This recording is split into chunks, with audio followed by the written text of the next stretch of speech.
Subscribe कीजिए allrounder BSS channel को। Latest video सबसे पहले पाने के लिए बेल आइकन को प्रेस कीजिए। वीडियो पसंद आने पे वीडियो को लाइक कीजिए और अपने दोस्तों के साथ शेयर कीजिए। Allrounder BSS is now we know what we can.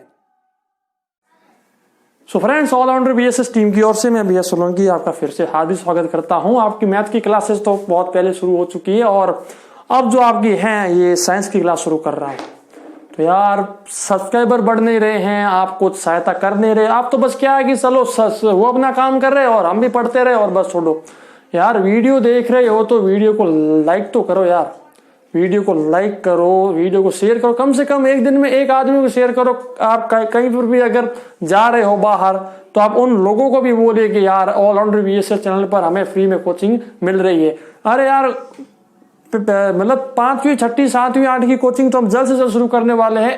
11वीं 12वीं की कोचिंग ऑलरेडी शुरू हो चुकी है और भी जो हमारे कंपटीशन की कोचिंग क्लासेज है, यानी कि अब जो हमारे ऑल राजस्थान में बीएसटीसी की कोचिंग क्लासेज है वो भी शुरू हो चुकी है। तो प्लीज आपसे रिक्वेस्ट है कि आप प्लीज प्लीज प्लीज ज्यादा से ज्यादा शेयर कीजिए और दोस्तों के साथ इस यूट्यूब चैनल के बारे में बात कीजिए। चलिए आज की क्लास शुरू करते हैं आपकी साइंस यानी कि विज्ञान। अब विज्ञान का मतलब तो आप जानते ही होंगे, इसको मुझे बताने की कोई आवश्यकता नहीं है। सबसे पहला जो आपका चैप्टर आता है वो आता है force and pressure. Force and pressure यानी कि बल एवं दबाव। बल एवं दबाव ये आपका सबसे पहला चैप्टर आता है। कई बार आपने ये वर्ड अपने किसी के मुंह से सुने होंगे। अब आप 8वीं के क्लास तक तो आपने इनके बारे में सुना ही होगा। चलिए तो सीधा सीधा इसके बारे में शुरू कर लेते हैं कि फोर्स क्या होता है। फोर्स यानी कि बल क्या होता है। अब बल अगर हम सिंपल भाषा में कहें कि बल एक जोर होता है, किसी भी वस्तु के ऊपर लगने वाला, किसी भी प्रकार के व्यक्ति द्वारा प्रतिक्रिया करने वाला एक जोर होता है कि फोर्स। जब हम किसी को मारते हैं तो क्या है, फोर्स है हमारा। जब एक हट्टा कट्टा आदमी जब किसी कमजोर आदमी के सामने जाए और वो कमजोर आदमी क्या कहता है कि यार तेरे अंदर तो इतना बल है इसीलिए तू मेरे को मार रहा है, तो वो सारी चीजें हम सिंपल भाषा में कहते हैं। लेकिन साइंस की भाषा में बल क्या है? बल एक वो कारक है। बल एक वो कारक है। अब कारक का मतलब होता है रीजन, कारण कह सकते हैं हम उसको, कि बल एक वो कारक है जिसका उपयोग किसी भी वस्तु में परिवर्तन के लिए होना अति आवश्यक है। यानी कि अगर हम किसी भी वस्तु में परिवर्तन लाना चाहते हैं, यानी कि किसी वस्तु को अगर ये बोट साफ करने वाला डस्टर अगर मुझे इस हाथ से इस हाथ में लेना है तो मुझे इसके ऊपर फोर्स यूज करना पड़ेगा। इसको उठाऊंगा तो मेरे को क्या करना पड़ेगा, बल, इसके ऊपर थोड़ा फोर्स लगाना पड़ेगा। इस फोर्स को लेकर मैं ये साथ में लेके आ सकता हूं। तो इस चीज में परिवर्तन यानी कि इस चीज के स्थान में परिवर्तन। अब बात आती है फोर्स जो है किसी चीज के स्थान में परिवर्तन। स्थान मतलब लोकेशन। क्या होता है? Location change. दूसरा आकार, उसके आकार में अगर हम परिवर्तन करना चाहते हैं, आकार परिवर्तन मतलब शेप चेंज। सपोज मान लीजिए कई लोग कहते हैं ना कि तेरे मुंह पे एक आने दूंगा ना तो तेरा ये जो है ना शेप पूरा चेंज हो जाएगा। शेप चेंज होने का मतलब है सपोज कोई चीज, जैसे कि अगर आप किसी चीज की बात करें, गुब्बारा होता है, जो गुब्बारा होता है, गुब्बारे में अगर हम हवा अगर भर देते हैं तो गुब्बारा फूल जाता है। अब गुब्बारा फूल जाने के बाद अगर हम गुब्बारे को ऐसे ऐसे जोर देते हैं, अगर उसके ऊपर फोर्स लगाते हैं तो उसका जो शेप है वो शेप चेंज हो जाता है। तो इसलिए फोर्स जो है वो किसी चीज का स्थान भी चेंज कर सकता है, किसी चीज का आकार भी चेंज कर सकता है। तो फोर्स क्या है यानी कि बल क्या है? बल एक वह कारक है जो किसी भी वस्तु के स्थान या आकार में परिवर्तन करने में सहायक होता है। अब बात आती है प्रेशर यानी कि दबाव की।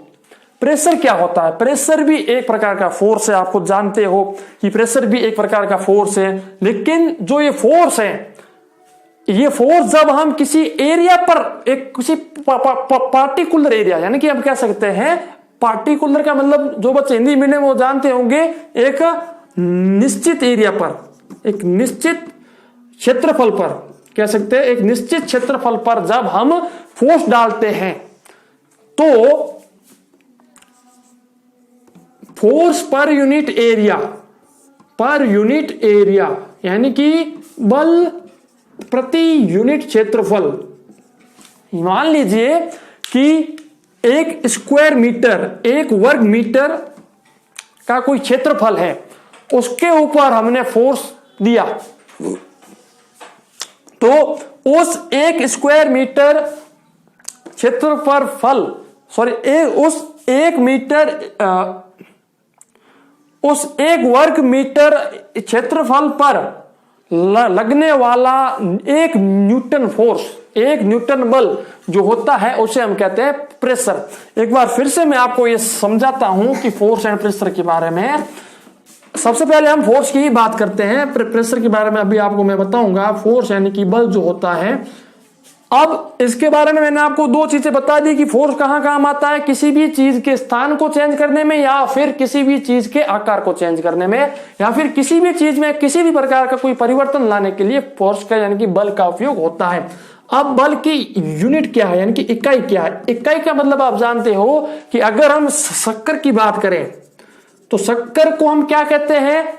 1 किलो शक्कर, 2 किलो शक्कर, 5 किलो शक्कर, इस प्रकार से हम उसको बोलते हैं। तो ये जो आगे 1 किलोग्राम जो लगता है, ये क्या है? इसकी इकाई है। हम इसको इस प्रकार तो कह नहीं सकते कि 1 लीटर शक्कर दे दे, 1 लीटर कभी शक्कर हो नहीं सकती। अब अगर हम वाटर की बात करें यानी कि पानी की बात करें तो हम कहते हैं कि 1 लीटर पानी दे दे। हाँ, मोस्टली लोग कहते हैं कि 1 किलो पानी दे दे, क्योंकि हम पानी को किलोग्राम में तोल सकते हैं, लेकिन मोस्टली उसका जो रूल है वो रूल ये कहता है कि 1 लीटर पानी दे दे।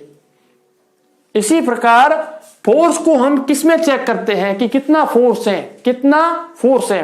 तो फोर्स को चेक करने के लिए दोस्तों फोर्स का एक नियम जो है वो कहता है मास इंटू एक्सेलरेशन। मास का मतलब होता है भार। क्या होता है? भार। या फिर जो बच्चे हिंदी में पढ़ते हैं उनका मास को हम क्या कहते हैं? मास को पता नहीं। अब जो बच्चे हिंदी में, मैं इसको कहता हूं भार, क्योंकि मैं थोड़ा सा इंग्लिश मीडियम से हूं, इसलिए हम इसको कहते हैं मास इंटू एक्सेलरेशन। एक्सेलरेशन जो होता है वो जैसे आप जानते हो जी, ये जी क्या है?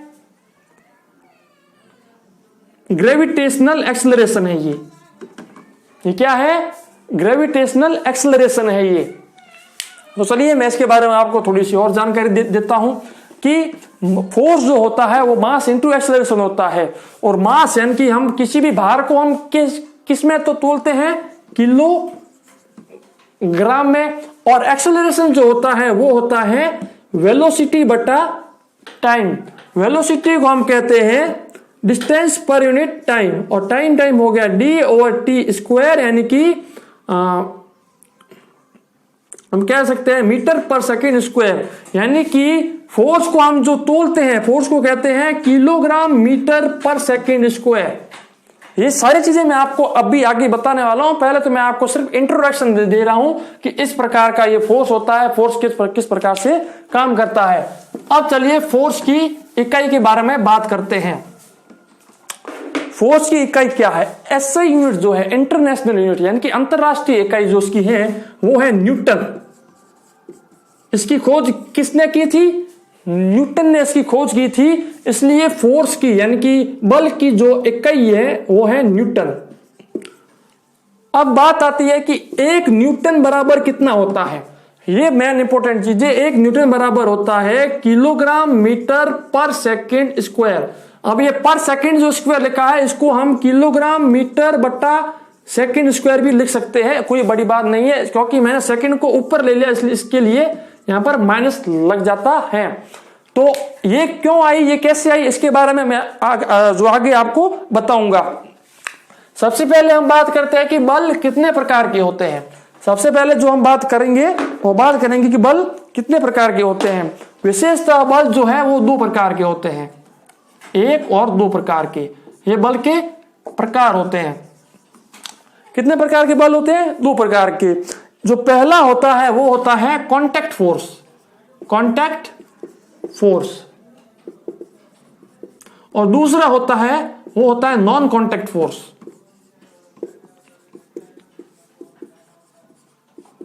यानी कि संपर्क बल और असंपर्क बल, 2 प्रकार के फोर्सेस होते हैं। अब 2 प्रकार के फोर्सेस का मतलब क्या है? अब सबसे पहले हम बात करते हैं कॉन्टैक्ट फोर्स यानी कि संपर्क बल। अब इस नाम को जैसे हम देखते हैं तब उसी से हमें यह मालूम पड़ रहा है कि किसी चीज के साथ कांटेक्ट होना। अगर मेरे 2 हाथ इस प्रकार पड़े हैं मतलब कि इन दोनों में अभी कोई कांटेक्ट नहीं है। जब मैं इन दोनों हाथों को मिला रहा हूं मतलब कि इनमें कोई कांटेक्ट है, इनमें कोई संपर्क हुआ है। अब मैं बोल रहा हूं, अगर मैं इस मुंह को एकदम ये खुला रख दूं मतलब कि मेरे दोनों होठों में कोई कांटेक्ट या कोई संपर्क नहीं है। लेकिन अगर मैं मुंह को बंद कर दूं मतलब कि मेरे दोनों होठों में कांटेक्ट है, एक संपर्क है। इसी प्रकार से यानी कि किसी भी चीज को छूकर उसके ऊपर फोर्स लगाना होता है कांटेक्ट फोर्स। एग्जाम्पल के तौर पर अगर मैं आपसे बात करूं कि मुझे इस डस्टर को हिलाना है, मैंने अभी भी आपके सामने दिया था एग्जाम्पल। अगर मैं इसको अगर यहां से हिलाना चाहता हूं तो इस हाथ को मैं जब इसके साथ कांटेक्ट पूरा होगा मेरा, इसके साथ कांटेक्ट होगा तभी मैं इसको ऊपर उठा सकता हूं, इसके ऊपर फोर्स लगा सकता हूं। अब देखिए बाई चांस मैं इसको कांटेक्ट नहीं करता, देखिए मैं इसको कांटेक्ट नहीं करता, लेकिन तब ये मेरे से ऊपर नहीं आएगा, क्योंकि जब तक कांटेक्ट नहीं होगा तब तक वो फोर्स काम नहीं करेगा। तो ऐसे फोर्सेस को हम कहते हैं कांटेक्ट फोर्स यानी कि संपर्क बल। अब इसके बाद हम बात करते हैं नॉन कांटेक्ट फोर्स की। तो नॉन कांटेक्ट फोर्स यानी कि असंपर्क बल। असंपर्क बल मतलब कि ऐसे बल जहां पर हमें किसी भी प्रकार का संपर्क करना कोई अति आवश्यक नहीं है, किसी भी प्रकार का कोई कांटेक्ट की जरूरत नहीं है। मतलब कि अब आप पूछोगे सर ऐसे कौन से बल होते हैं कि जिनमें हमें बिना उससे कांटेक्ट किए हुए भी हम उसके ऊपर फोर्स लगा सकते हैं। जैसे कि अभी आपने कई बार सुना होगा कि लोग कहते हैं कि कई ऐसे लोग आते हैं कि हम आपको थोड़ा जादू दिखाते हैं। तो वो किस प्रकार दिखाते हैं? वो भी साइंस का कर रहे हैं यूज, वो इस नॉन कांटेक्ट फोर्स का उपयोग कर रहे हैं। अब नॉन कांटेक्ट फोर्स का मतलब आपने कई बार आप कभी बाजार मार्केट गए होंगे तो वहां पर आपने दुकानों में वगैरह कहीं पर भी ये चीज आपने देखी होगी, चुंबक के बारे में आपने नाम सुना होगा, यानी कि मैग्नेट, जिसे हम कहते हैं magnet.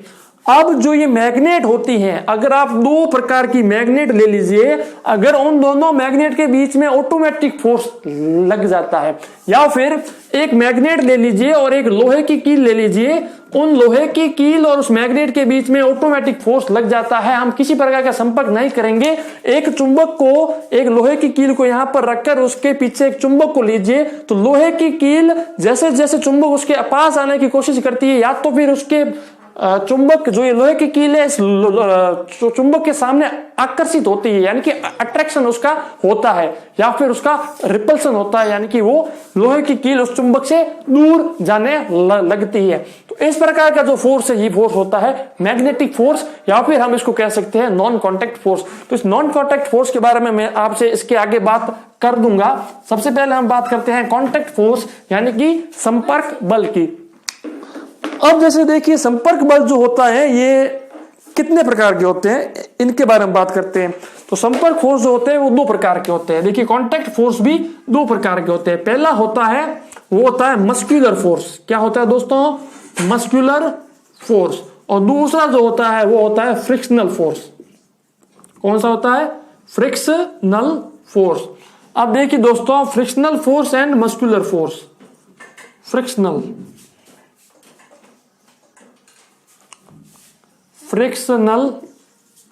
Force and muscular force.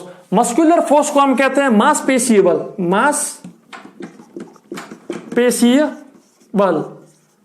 और जो फ्रिक्शनल फोर्स होता है उसको हम कहते हैं घर्षण बल। क्या कहते हैं इसको?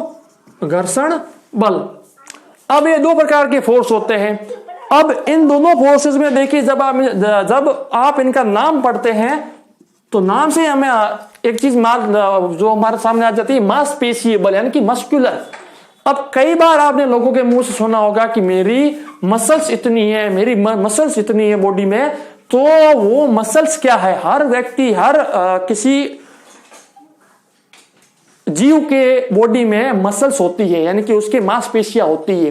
कई बार कहते हैं ना कि मांसपेशियों में खिंचाव के कारण उनको मैच से बाहर कर दिया गया, यानी कि कई बार विराट कोहली, अजिंक्य रहाणे जो भी है उनको बाहर किया जाता है। क्यों किया जाता है? क्योंकि उनकी मांसपेशियों में खिंचाव होता है। तो ये मांसपेशियां वही है, यानी कि जब कभी कोई आदमी या फिर कोई व्यक्ति या फिर कोई जीव अपने से खुद जाकर किसी भी चीज के ऊपर दबाव डालता है, किसी भी चीज के ऊपर फोर्स यूज करता है, बल यूज करता है, तो उसको हम कहते हैं मस्कुलर फोर्स। एक एग्जांपल लेके आपको दिखाता हूं। जैसे कि अगर हम कुएं में से पानी की बाल्टी को निकालते हैं, कुएं में हमने बाल्टी को डाला, फिर उसको बाल्टी को हमने, जब हम बाल्टी में से कुएं में से पानी को बाहर खींचते हैं, तो पानी को बाहर निकालने के लिए हमें एक फोर्स लगाना पड़ता है, हमें हमारा मस्कुलर फोर्स का इस्तेमाल करना पड़ता है।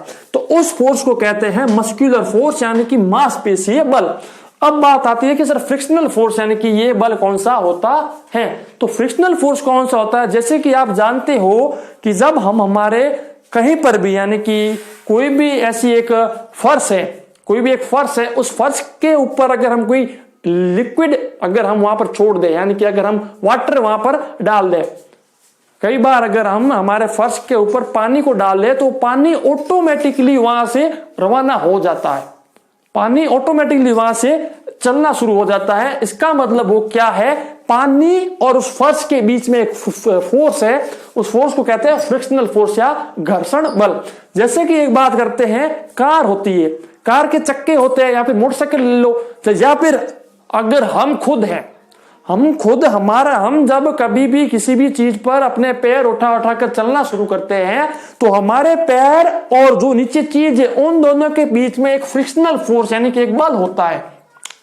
इसीलिए अब आपने कई बार इस चीज को देखा होगा कि अगर जो नीचे फर्श होता है उसका जो फ्रिक्शन जो होता है, फ्रिक्शन अगर जीरो हो जाए, फ्रिक्शन जीरो होने का मतलब हमारे पैर एकदम चिकने हो, तो मतलब अगर बिल्कुल ऐसे हो जाए कि बिल्कुल एकदम साफ हो जाए, बिल्कुल पता नहीं ऐसा हो जाए कि उसके ऊपर फोर्स बिल्कुल है ही नहीं, फ्रिक्शनल फोर्स नहीं है, और जो नीचे फर्श है उसको भी हम बिल्कुल ये कांच का लेकर ऐसा कुछ बना दें, तो हम उस फर्श पर चल ही नहीं सकते, क्योंकि वहां पर फ्रिक्शनल फोर्स क्या है? जीरो है, वहां पर कोई फोर्स है ही नहीं, और बिना फोर्स के कोई काम हो नहीं सकता। मैंने अभी कहा था किसी भी चीज के स्थान में परिवर्तन या उसके आकार में परिवर्तन के लिए हमें बल यानी कि फोर्स की आवश्यकता होती है। तो कहीं पर तो हमें मस्कुलर फोर्स की आवश्यकता होती है, कहीं पर हमें फ्रिक्शनल फोर्स की आवश्यकता होती है, कहीं पर हमें कॉन्टैक्ट फोर्स की आवश्यकता होती है, तो कहीं पर हमें नॉन कॉन्टैक्ट फोर्स की भी आवश्यकता होती है। तो अब हम बात कर रहे हैं मस्कुलर फोर्स के बारे में। मस्कुलर फोर्स के बारे में मैं एक और एग्जाम्पल आपको दे देता हूं। जैसे कि हम सांस लेते हैं, उसको हम कहते हैं रेस्पिरेशन, जो होता है हमारा रेस्पिरेशन जब हम करते हैं, सांस लेते हैं, तो सांस लेने के लिए भी हमें हमारा मसल्स का उपयोग करना पड़ता है, हमें हमारी मांसपेशियों का उपयोग करना पड़ता है, तभी हम सांस ले पाते हैं। तो ये सब हो गया मस्कुलर फोर्स। अब अगर आप इसके सामने मैं बात करूं कि फ्रिक्शनल फोर्स में कौन कौन सी चीजें आती है, तो आपके सामने जो एग्जाम्पल दिए हुए हैं वो मान बढ़ाते हैं, घर्षण कुछ नहीं है, वही चीज है मैंने अभी जो आपसे कही वो चीज है, यानी कि फ्रिक्शन होता है एक दूसरे के बीच में। अब आती है नॉन कॉन्टैक्ट फोर्स के बारे में। जब हम बात कर रहे हैं नॉन कॉन्टैक्ट फोर्स के बारे में, चलिए मैं आपको बता देता हूं कि नॉन कॉन्टैक्ट फोर्स क्या होता है। सेकंड जो हमारा फोर्स था वो था non contact force. Non contact force मतलब असंपर्कीय बल, असंपर्कीय बल जो भी है मैं आपको बोल रहा हूं, मैं जो बोल रहा हूं सिर्फ उसको ही सुनने की कोशिश कीजिएगा, आपका काम हो जाएगा। और नोटबुक पक्की ले लीजिएगा, बहुत मेन इंपोर्टेंट चीजें है ये। अब देखिए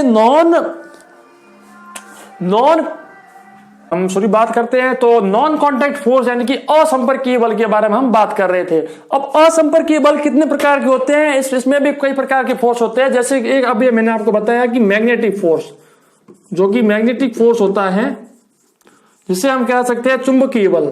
चुंबकीय बल। दूसरा जो फोर्स है, उस फोर्स के बारे में हम बात कर सकते हैं कि एक फोर्स होता है इलेक्ट्रिक फोर्स, या फिर इलेक्ट्रिक फोर्स भी कह सकते हैं, या फिर इलेक्ट्रोमैग्नेटिक फोर्स भी कह सकते हैं। इलेक्ट्रोमैग्नेटिक फोर्स, इलेक्ट्रोमैग्नेटिक फोर्स या इलेक्ट्रिक फोर्स को हम कह सकते हैं धारा बल जो होता है ना, या फिर इसको कहते हैं धारीय बल, या फिर कुछ जो भी आपका नाम है वो आप दे देना इसको। तो ये है जो एक तो इलेक्ट्रोमैग्नेटिक फोर्स, एक ये जो इलेक्ट्रिक फोर्स होता है। अब देखिए मैग्नेटिक फोर्स के बारे में मैंने आपको बताया कि जो चुंबक होती है वो लोहे की कील के साथ किस प्रकार का व्यवहार करती है, या फिर जो किस प्रकार का चुंबक एक किसी और चुंबक के साथ किस प्रकार का व्यवहार करती है, तो वो होता है मैग्नेटिक फोर्स। अब आती है इलेक्ट्रिक फोर्स की बात। तो देखिए दोस्तों, जब आप थोड़ा सा और आगे जाओगे तो आप कुछ चैप्टर आपके और आएंगे, बड़े बड़े चैप्टर, जिनमें आपको इलेक्ट्रिसिटी के बारे में सारी जानकारी दी जाती है। आपने कई बार न्यूज़पेपर या फिर न्यूज में सुना होगा कि जो ट्रेन के जो कि मतलब इलेक्ट्रिक जो ट्रेन होती है, उस इलेक्ट्रिक ट्रेन के ऊपर जो उसकी इलेक्ट्रिक वायरिंग होती है, उस इलेक्ट्रिक वायरिंग के नीचे से कोई नहीं जाता है। क्यों? कारण है क्योंकि वो इलेक्ट्रिक वायर जो होता है वो आदमी को खींच लेती है, या फिर किसी भी चीज को खींच लेती है। कारण क्या है कि उसके अंदर एक फोर्स होता है, एक इलेक्ट्रिक फोर्स होता है, क्योंकि उस वायर के अंदर जो इलेक्ट्रॉन होते हैं वो इलेक्ट्रॉन एक जगह से दूसरी जगह पर मूव कर रहे होते हैं, और उन सारे इलेक्ट्रॉन्स के बीच में एक रिपल्सन फोर्स होता है, और उस रिपल्सन फोर्स के कारण ही उनके बीच में एक इलेक्ट्रिक फोर्स है, वो उसके अंदर आता है, और उस इलेक्ट्रिक फोर्स के कारण ही वो आदमी को खींच लेती है। यानी कि उसके अंदर एक इलेक्ट्रिक फोर्स होता है, या फिर उसके अंदर एक धारीय बल होता है। तो ये हो गया एक ये हो गया।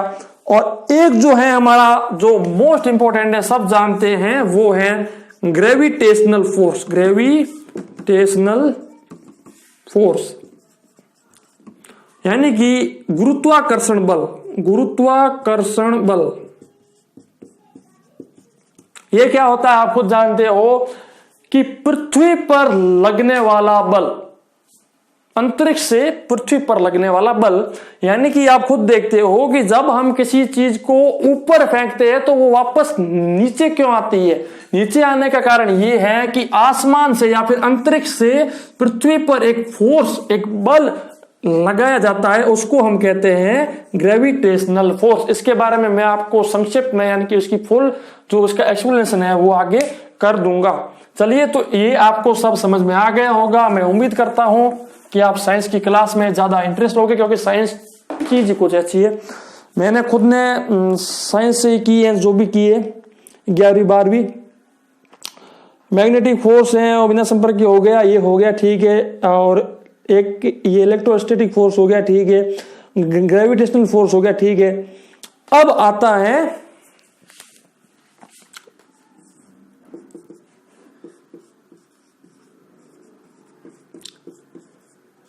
प्रणोद। प्रणोद कहते हैं ना इसको, प्रणोद।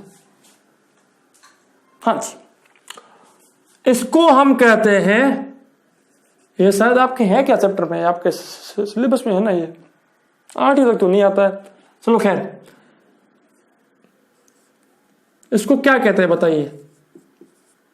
थ्रस्ट। क्या कहते हैं? थ्रस्ट। थ्रस्ट थ्रस्ट सही ना, ठीक है। यहां पर हिंदी में इसको कहते हैं प्रणोद। क्या कहते हैं? प्रणोद। ये क्या होता है? ये क्या होता है, जब किसी भी वस्तु के ऊपर, ऑन एनी ऑब्जेक्ट, कोई भी वस्तु है, कोई भी चीज है, उसके ऊपर लंबवत कोई फोर्स लग रहा है। लंबवत मतलब होता है 90 डिग्री कोण के साथ। 90 डिग्री के कोण के साथ, यानी कि लंबवत जब उसके ऊपर फोर्स लग रहा है तो उसको हम कहते हैं प्रणोद। उसको क्या कहते हैं हम? प्रणोद। अब हम जो हैं एकदम सीधे सीधे खड़े हैं, तो हम किसका उपयोग कर रहे हैं? प्रणोद का यूज कर रहे हैं। प्रणोद का उपयोग कर रहे हैं मतलब कि हम इसी के कारण से एकदम सीधे खड़े हैं। अगर ये फोर्स ना होता तो हम ऐसे ऐसे खड़े होते, कभी टेढ़े कभी सीधे, तो वो वाला फोर्स यूज हो सकता था। लेकिन यहाँ पर ये प्रणोद है, इसके बारे में क्वेश्चन कभी नहीं आते, लेकिन मोस्टली पूछा जा सकता है कि क्या होता है। तो आपको ये लिखना है कि किसी भी वस्तु पर 90 डिग्री एंगल के साथ या फिर लंबवत लगने वाला बल या फोर्स जो होता है उसको हम कहते हैं प्रणोद। चलिए, ये तो आपका फोर्स तो है यहां पर पूरा हो जाता है, लेकिन फोर्स के बारे में कुछ इंपॉर्टेंट चीजें हैं जो मैं अभी आपको बताता हूं, जो आपके कोर्स में शायद नहीं दी हुई है, लेकिन फिर भी मैं आपको बताता हूं कि फोर्स के बारे में क्या क्या चीजें आती है। आपने मास तो नाम सुना ही होगा, मास, जिसे मैं सिंपल भाषा में कहता हूं भार जो होता है, भार होता है, उसे मास कहते हैं। अब इसको शुद्ध हिंदी में क्या कहते होंगे, भार को क्या कहते होंगे यार? नाम सुना है मैंने किसी हिंदी वाले बच्चे से, खैर आपको आता है तो आप नीचे एक बार कमेंट बॉक्स में लिख दीजिएगा। मास होता है जो, तो मास जो होता है वो मास क्या होता है, मास को हम किलोग्राम में चेक करते हैं। उसकी इकाई जो है, उसकी यूनिट जो है वो क्या है, किलोग्राम। अब हम बात करते हैं एक्सेलरेशन की, एक्सेलरेशन। अब एक्सेलरेशन क्या होता है, इसको भी हिंदी में क्या कहते होंगे? एक्सेलरेशन को मैं आपको एक्सप्लेन कर देता हूं थोड़ा सा कि एक्सेलरेशन होता क्या है। एक्सेलरेशन क्या होता है कि जो स्पीड होती है ना, स्पीड को हम कहते हैं वेलोसिटी। वेलोसिटी में जब हम टाइम का भाग दें तो उसको हम कहते हैं एक्सेलरेशन, यानी कि velocity per unit time is called acceleration. यानी कि जो ये जी है ना 9.8 जो होता है, ये क्या है, एक्सेलरेशन है। 9.8 मीटर पर सेकेंड स्क्वायर, ये क्या है, एक एक्सेलरेशन है। ये पृथ्वी पर लगने वाला एक्सेलरेशन है, ठीक है। तो एक्सेलरेशन होता है, ये सारे फैक्टर काम करते हैं। जब देखिए, जब कभी किसी दो चीजों की एक दूसरे के साथ टक्कर होती है, जैसे कि मान लीजिए एक कार है, मैं मान लेता हूं यहां पर एक कार है, एक कार ये है, एक सामने से आ रहा है कोई मोटरसाइकिल वाला, सपोज एक मोटरसाइकिल वाला आ रहा है, ठीक है।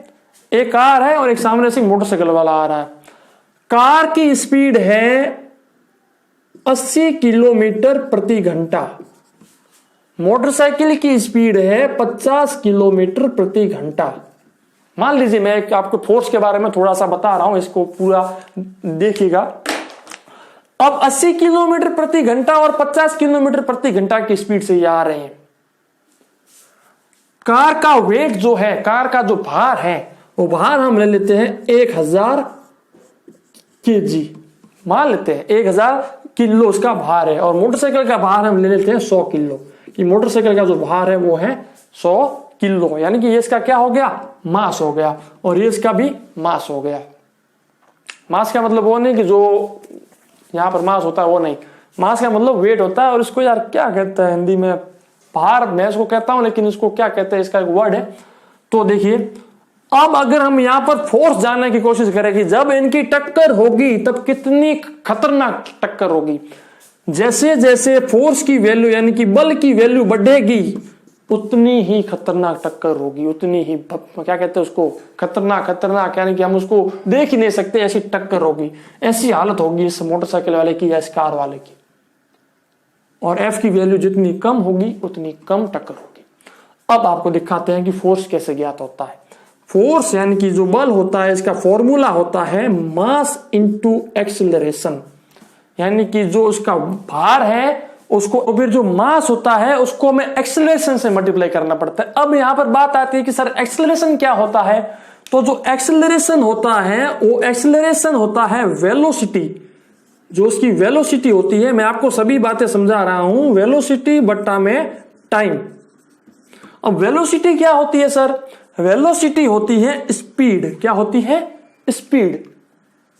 वेलोसिटी होती है स्पीड, वेलोसिटी को हम स्पीड भी कह सकते हैं कि स्पीड बटा टाइम, यानी कि इनकी जितनी स्पीड थी और किस समय के साथ इनकी क्या कहते हैं वो हुई है, टक्कर हुई है वो। अब इनको निकालने के भी कई रूल है, यानी कि फिजिक्स के 3 रूल तो आपको लिख के रख लेने हैं, आपके आगे भी बहुत काम आएंगे। पहला है v is equal to u plus a t, s is equal to u t plus half a t square, और तीसरा है v square minus u square is equal to 2as। ये 3 फॉर्मूले हैं जो 12वीं कर लो, बीएससी कर लो, जो भी कर लो, इन 3 फॉर्मूले से ये सारे फॉर्मूले बनते हैं। अब ये v क्या है? v है लास्ट वेलोसिटी। लास्ट वेलोसिटी मतलब लास्ट स्पीड, यानी कि जब इनकी टक्कर हुई उस समय क्या स्पीड थी। और u क्या है कि जब जहां से कार स्टार्ट हुई थी या मोटरसाइकिल स्टार्ट हुई थी उस समय इसकी स्पीड क्या थी। ए इसका एक्सेलरेशन होता है और टी होता है टाइम। एस क्या होता है? दूरी, यानी कि इन्होंने कितनी दूरी पार की है। और u क्या होता है? जब इन्होंने जहां से स्टार्ट की वो कितना है टाइम। तो मैं यहां पर लिख देता हूं v लास्ट स्पीड या फिर last velocity, u initial speed, u जो है इनिशियल स्पीड है। इनिशियल वेलोसिटी का मतलब जहां से स्टार्ट की थी वो स्पीड है। अब हम यहां पर बात कर रहे हैं ए की। ए इसका क्या है? एक्सेलरेशन है। एक्सेलरेशन का मतलब वेलोसिटी बटा टाइम। अब हम यहां पर बात करते हैं टाइम की। तो टाइम क्या है? टाइम है कितने समय बाद इनकी टक्कर हुई या फिर कितने समय बाद उसने कार्य पूरा किया। अब एस की बात करते हैं तो एस क्या है? डिस्टेंस, यानी कि कितनी दूरी पार की, ये बात होती है। अब यहां पर देखिए हमारे पास स्पीड दी हुई है और मान लो इनके बीच की दूरी भी हमारे पास दी हुई है कि सपोज इनके बीच की दूरी जो है वो है 100 मीटर। सपोज हमारे सामने दे दी 100 मीटर, या फिर कह सकते हैं कि 1000 मीटर ले लेते हैं, यानी कि 1 किलोमीटर ले लेते हैं कि इन दोनों मोटरसाइकिल और कार के बीच में दूरी 1 किलोमीटर की है और मोटरसाइकिल 50 किलोमीटर प्रति घंटे की रफ्तार से आ रही है, कार 80 किलोमीटर प्रति घंटे की रफ्तार से आ रही है। इसका जो वेट है वो इतना है और इसका वेट इतना है, ये हमारे पास दी हुई है। अब देखिए दोस्तों हमारे पास s की वैल्यू दी हुई है और स्पीड की वैल्यू भी दी हुई है। तो हमें निकालना है क्या? वक्त निकालना है। वक्त कैसे निकालेंगे हम? हमारे पास दी हुई है, देखिए डिस्टेंस दी हुई है, एक्सेलरेशन निकाल सकते हैं हम। तो हमें इसमें से एक फॉर्मूला यूज करना पड़ेगा। एक फॉर्मूला कैसे यूज करेंगे? अब देखिए दोस्तों, अगर हम मान लें कि इसका एक्सेलरेशन जो है वो है 0, मतलब कि इनकी वेलोसिटी में कोई चेंज आया ही नहीं। वेलोसिटी में चेंज का मतलब कभी कभार हम कार को चलाते हैं तो कार को हम कभी करते हैं स्लो, कभी फास्ट, स्लो फास्ट। जितना हम स्लो फास्ट करेंगे मतलब कि हम एक्सेलरेशन में चेंज कर रहे हैं। अगर हम एक ही रफ्तार से आ रहे हैं यानी कि हम किसी प्रकार का उसकी स्पीड में चेंज नहीं कर रहे हैं, मतलब कि acceleration is equal to 0, acceleration 0 होगा। तो चलिए हम यहां पर मान चलते हैं कि ये क्वेश्चन सॉल्व करने के लिए मैं आपको दिखाता हूं कि एक्सेलरेशन को हम 0 मान लेते हैं। यहां पर एक्सेलरेशन को हम 0 मान लेते हैं तो इनके बीच जो फोर्स होगा, यानी कि जो क्या कहते हैं उसको, फोर्स होगा, वो क्या होगा? 0, यानी कि कोई फोर्स नहीं लगेगा। लेकिन अब आप भी कहोगे सर क्या फोर्स नहीं लगेगा? इनके बीच में इतनी बड़ी टक्कर होने वाली है और आप कह रहे हो कि फोर्स ही नहीं लगेगा। जी हाँ, क्योंकि जब मैंने कहा कि एक्सेलरेशन इज इक्वल टू 0, ये पॉसिबल हो नहीं पाएगा। पॉसिबल क्यों नहीं हो पाएगा? ये पॉसिबल कहां होता है? जब हम कोई चीज ऊपर फेंकते हैं तब हम कह सकते हैं कि जब ऊपर से वापस नीचे आ रही तो वो एक और क्या कह सकते हैं उसको, एक्स्ट्रा फैक्ट है। तो उसके बारे में मैं आपको बाद में बताऊंगा। अभी हम यहाँ पर जैसे एक्सेलरेशन की बात कर रहे हैं तो यहाँ पर एक्सेलरेशन हम 0 नहीं ले सकते, कुछ ना कुछ तो एक्सेलरेशन होगा। अब सपोज आपके सामने आपको दे दिया कि इन दोनों गाड़ियों का, यानी कि मोटरसाइकिल का एक्सेलरेशन और कार का एक्सेलरेशन आपके सामने दे दिया जाता है, तो कैसे आपके सामने ये एक्सेलरेशन आएगा। एक्सेलरेशन कैसे आएगा? 80 प्लस 50 बट्टा कितना इनके बीच में वक्त लगा। सपोज ये जो है दोनों 1 घंटे के अंदर, एक आवर के बाद इन दोनों की भिड़ंत हो जाती है, तो इसमें हम 1 घंटे का भाग दे देते हैं, यानी कि 130 क्या है इसका? एक्सेलरेशन है। क्या है? एक्सेलरेशन है इसका। और मास इनका क्या है? एक का है 1000 और एक का है 100, इन दोनों को जोड़ दो, कितना हो गया? 1100। 1100 को 1 से 30 से मल्टीप्लाई कर दो, कितना आ गया? इतना फोर्स लगेगा, इतना न्यूटन फोर्स लगेगा। तो ये सारी चीजें हैं, ये अभी आप जो मैंने आज बताया इसके बारे में ज्यादा ध्यान मत देना, क्योंकि इसका पूरा कॉन्सेप्ट जो है वो आप नेक्स्ट जब जाओगे तब आएगा। ये तो मैंने आपको ऐसे ही थोड़ा एक्स्ट्रा में बता दिया, आपके शायद ये कोर्स में नहीं होगा, लेकिन फिर भी ये काम आ सकता है। कई बार जो आपका बाहर से आता है प्रश्न पेपर, उसमें ऐसे क्वेश्चन आ जाते हैं, तो इस चीज के बारे में ध्यान रखना। तो आज की ये पहली साइंस की क्लास थी, इसलिए साइंस की क्लास यहीं पर पूरी करता हूं, और नेक्स्ट क्लास में आपसे मिलते हैं। ऑलराउंडर बीएसएस टीम की ओर से मैं बीएस सोलंकी आपका फिर से हार्दिक स्वागत करता हूं। धन्यवाद।